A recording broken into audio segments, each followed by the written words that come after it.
Welcome to the third episode in our series on the seven wonders of the ancient world. Today we'll be covering the Great Pyramid of Giza. As mentioned before, the seven wonders of the world were chosen both for being great works of art, but also great feats of engineering. However, in today's episode about the pyramids of Egypt, we'll be covering a civilization that would have been ancient to the ancient Greeks. Around the time that ancient Greek civilization was at its height, Egyptian civilization had already been around for 2,000 years. At the time of the pyramid construction, ancient Egypt would have been by far the greatest power in the eastern Mediterranean. Their closest rivals would have been the city-states of Mesopotamia, but they would have simply been too small to really challenge ancient Egyptian power.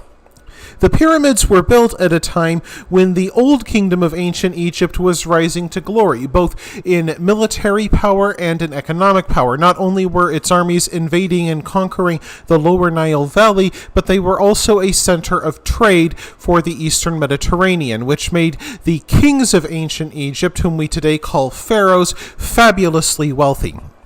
And in keeping with Egypt's funerary cult, the kings intended to give themselves a grand send-off and make sure they had the best possible jumping-off point to rule in the afterlife as they ruled in this world. Around 2600 BC, the first Egyptian king built a pyramid. His name was Djoser, and you can see his pyramid in the front of this picture called the Step Pyramid. The Step Pyramid is notable for having 6 different layers leading up to the peak, and the idea was that the king's spirit would use this as a stairway to climb up to heaven and meet with the sun god. However, later Egyptian kings favored larger and smoother-sided pyramids. The pyramids themselves form part of a larger complex, which again was built over the course of 400 years during Egypt's pyramid building phase between 2600 and 2200 BC. Like many other things, the construction and engineering of the pyramids was a process of trial and error. As you can see, the bent pyramid of King Sneferu did not turn out quite as expected. However, it did fare better than the collapsed pyramid, which you can see here. However, King Sneferu's lessons were learned well by his son Khufu, who set about building one pyramid to rule them all, and that would be the Great Pyramid. The Great Pyramid was the world's tallest building for 3,800 years. It was built sometime in the 2500s BC and stood 455 feet tall, made of 2.5 million huge stone blocks. Each one fit exactly together without an ounce of mortar. These stone blocks weighed anywhere from 3 tons to 15 tons each.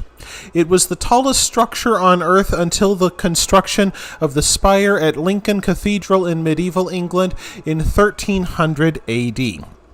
The Great Pyramid covers 13 acres at its base and weighs 6.5 million tons.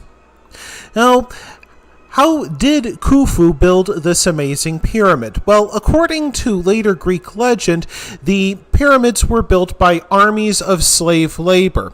The Greek writer Philo of Byzantium claimed that King Khufu enslaved 100,000 of his own people and foreigners, dragooning them into service into building the pyramid. However, when one looks at the remarkable engineering of the pyramid, it seems questionable that this would have been built by a labor force that would have constantly been trying to run away or even sabotage their own work. As you can see, the Great Pyramid of Khufu includes air shafts, a chamber for the king and the queen, a grand gallery, and even passageways that lead underground. So, did slaves really build this? Well, today we think that might have just been a legend drummed up by the ancient Greeks to get more tourists to Egypt. Indeed, they circulated all kinds of lurid stories about King Khufu to drum up more fascination with the pyramids. There was even one story that Khufu had forced his own daughter into a brothel to help pay for his tomb, and her going rate for each man she serviced was the cost of 1 block for her father's tomb. However, we today believe that Khufu's pyramid, much like the others in the Great Complex, were in fact built by peasant workers. Now, thousands of craftsmen would have been working at both the construction site and in stone quarries around Egypt throughout the year, bringing up stone slabs. However, the Nile River floods 2 months out of the year, and the peasant workers find it rather hard to work when their farms are underwater. And royal officials decided that the best way for the peasants to spend this free time was hauling stones from the quarries to the construction site and ultimately helping to move them into place. The peasants may not have enjoyed this very much, but they did get a couple of perks out of it. Number one, they were paid in food and beer. And number two, if any of them died during the construction, they would be buried next to the pyramid, which would give them a privileged place in the next world, where the king would rule in the next world just as he had in this one. To move the stone blocks from the quarry to the construction site, the peasants would drag them on sleds across the desert sands and using hydraulic causeways in order to move them up hills. And when the pyramid was finished, it would have been a spectacular sight. Of the 7 wonders of the world, it is the only that remains standing to this day, but it's not quite intact. White limestone would have covered it from base to top, and it would have glowed white in the desert sun so that people would have been able to see it from miles around. But this still leaves the question of how the ancient Egyptians got the stone into place. For a long time, we believed that the stones were moved into place with wooden ramps. However, this fell out of favor for 2 reasons. Number one, wood was rare in ancient Egypt, and number two, if they were built, the wooden ramps would have collapsed under the weight of 15-ton stone slabs. Some New Age theorists believe that aliens built the pyramids, but this theory fell out of favor for being silly.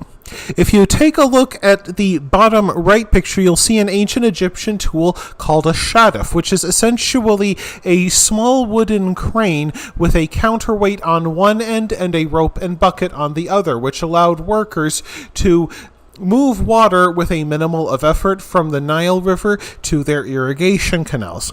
And since the water tables would have been much higher in the days of the Old Kingdom than they are today, it is possible that hydropower helped the ancient Egyptians to move the stone into place. By the year 2200 BC, pyramid building had fallen out of favor with the Egyptian kings, and they moved on to building stone mastabas in what we today call the Valley of the Kings. Thank you very much for joining me. I hope that you had a good time listening. If you like what you saw, press like. If you want to see more, press subscribe. If you've got anything to say, please leave it in the comments section.